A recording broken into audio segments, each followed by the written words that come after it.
Hey, there's no Thursday show. What gives? If you thought that, you're right. This is the episode we ran yesterday, but we made a mistake on a company name. We should have said SitusAMC. We said something that sounded a lot like another company's name.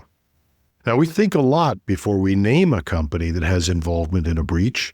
We're never playing a blame game. We're only trying to make sure our listeners know what to look for and get the facts. And speaking of the facts, we were wrong. So we corrected the recording, and our apologies, and I'm only going to whisper this once, to Ascensus, who are in no way involved in this breach, and God bless them, have been most understanding and accepted my sincere apologies. We try to get it right every day. When we get it wrong, we'll tell you, no excuses. But also, thanks to our listeners who alerted me before the company spotted it, so I was already working on correcting the error. You are the best, and you keep us honest. Just a reminder before we get started that because of the holiday, the American Thanksgiving, our weekend show will air on Friday and continue through the weekend. David Shipley will be back on Monday morning. And now, a more accurate version of the show. Cybersecurity Today would like to thank Meter for their support in bringing you this podcast. Meter delivers a complete networking stack, wired, wireless, and cellular in one integrated solution that's built for performance and scale. You can find them at meter.com/CST. U.S. banks assess fallout after data theft attack. CioP claims Broadcom in Oracle ERP breach campaign. SteelC malware hides inside Blender files in a new supply chain attack.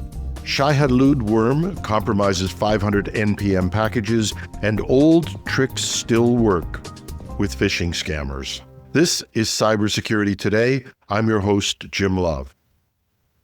U.S. banks are assessing the fallout from a major security breach at SitusAMC, a financial technology vendor that provides record-keeping, transaction processing, and regulatory compliance to major institutions. TechCrunch reported that the ransomware group AlphaV, also known as Black Cat, claims it stole 3 terabytes of data from the company in early November. SitusAMC confirmed the incident on its website, saying the attack involved data theft only, not encryption. That means systems weren't locked, but information was taken. The company said it brought systems offline, launched an investigation, and notified federal regulators. The FBI is involved, and the Bureau's director issued a public statement confirming the investigation. Banks that rely on SitusAMC told TechCrunch that they're still trying to determine what information was taken. The attackers posted sample documents online to prove access, but neither SitusAMC nor its clients have identified the full scope of the exposure. Based on the history of the AlphaV group, however, this type of operation typically targets files sensitive enough to justify demanding payment from large institutions. For now, the industry is in assessment mode, but it's likely we'll learn more in the days ahead as investigators determine what was taken and who may ultimately be affected. CioP, the ransomware group behind the wave of attacks on companies running Oracle's e-business suite, is now claiming Broadcom as its latest victim. The group added Broadcom to its leak site as part of the same campaign that's believed to have affected anywhere from 30 to 100 large organizations through zero-day vulnerabilities in Oracle's financial operations software. Broadcom isn't confirming a breach, but it isn't denying one either. In a statement, the company said, Broadcom uses Oracle's e-business suite for certain internal corporate financial operations. Like many organizations that use this software, Broadcom has been targeted by cyber criminals who have exploited zero-day vulnerabilities in the Oracle product. Broadcom has forensically examined and patched our Oracle system to remediate the vulnerabilities. Broadcom added that its core systems remain intact. Broadcom operations are unaffected, and we are confident in the integrity of our financial data. If any of the limited types of data processed in Oracle are unlawfully disclosed, we do not expect it to pose significant risk to any of our customers, vendors, partners, or employees. Oracle has issued a patch for the exploited flaw, and most organizations are expected to have applied it by now. But with CLOP continuing to name victims publicly, often before companies can complete their internal reviews, we may see more names surface in the days ahead, either from investigations or from the attackers themselves.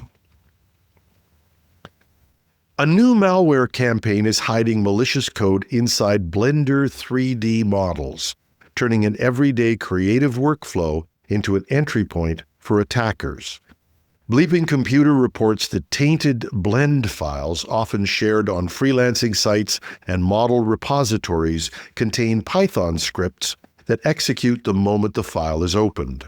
Blender includes an auto-run feature designed to support rigged models and animation tools, and since many users leave auto-run enabled for convenience, attackers are taking advantage of that default behavior. The payload is called SteelC, a rapidly evolving information stealing malware. This latest version targets more than 23 browsers, supports server-side credential decryption, and works with the newest Chrome builds. It goes after 100 cryptocurrency wallet extensions, 15 standalone wallet apps, and communication tools like Telegram, Discord, Talks, and Pigeon. It also collects data from VPN and mail clients, includes an updated UAC bypass, and uses an encrypted multi-stage delivery chain that hides most of the malicious logic from scanners. What makes this even more concerning is that SteelC has been on the radar since 2023, and it's still slipping past defenses. Morphosec reports that no security engine on VirusTotal detected the SteelC variant they analyzed, meaning a single model file can trigger a silent compromise with no anti-malware warning at all. Researchers say that the group behind this campaign is skilled at planting SteelC into widely shared packages. And when a standard Blender model can quietly deliver a highly capable info stealer helped along by an auto-run feature many users forget to disable, it becomes yet another serious supply chain risk. A new supply chain attack is sweeping through the JavaScript ecosystem, and it shows how fragile that ecosystem is. Bleeping Computer reports that a self-replicating malware called Shai-Hulud has compromised about 500 NPM packages after attackers gained access to maintainer accounts and published backdoored versions of widely used modules. Once a developer installs one of the tainted packages, the malware runs during NPM's install process. It scans the victim's environment using tools like TruffleHog to harvest GitHub tokens, NPM credentials, and cloud secrets. These stolen credentials are then pushed to attacker-controlled GitHub repos in plain sight. With those tokens in hand, the malware can republish itself into even more packages, turning the open-source ecosystem into its distribution network. These compromised libraries belong to trusted publishers and sit deep in dependency trees. And as a result, trusted developers may be installing malware because a package they've used for years was silently updated by someone with hijacked credentials. And the truth is, there's no quick fix. The supply chain has multiple points where it can be compromised: GitHub repos, NPM accounts, CI systems, automation scripts, and the dependencies themselves. It takes work to validate what you're installing, but blindly pushing updates from NPM is no longer safe. The weakness isn't one library. It's how much trust we place in an ecosystem where a single bad publish can ripple through thousands of projects. But not every cyber attack involves 0 days or high-end malware kits. Cybersecurity News reports a phishing campaign targeting Microsoft account holders using a simple visual swap. replace the letter M with the characters R and N. In many fonts, especially on phones, rnmicrosoft.com looks almost identical to Microsoft.com. Attackers are using these lookalike domains to send fake password reset notices and security alerts that lead to phishing pages. Once a victim enters their Microsoft credentials, attackers gain access to email, OneDrive files, Teams chats, and anything tied to that identity.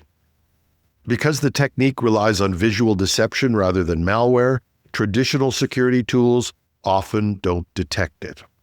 And as the holiday shopping rush gets underway, flooding inboxes with shipping updates, promotions, and account alerts, this kind of low-tech phishing becomes even more effective.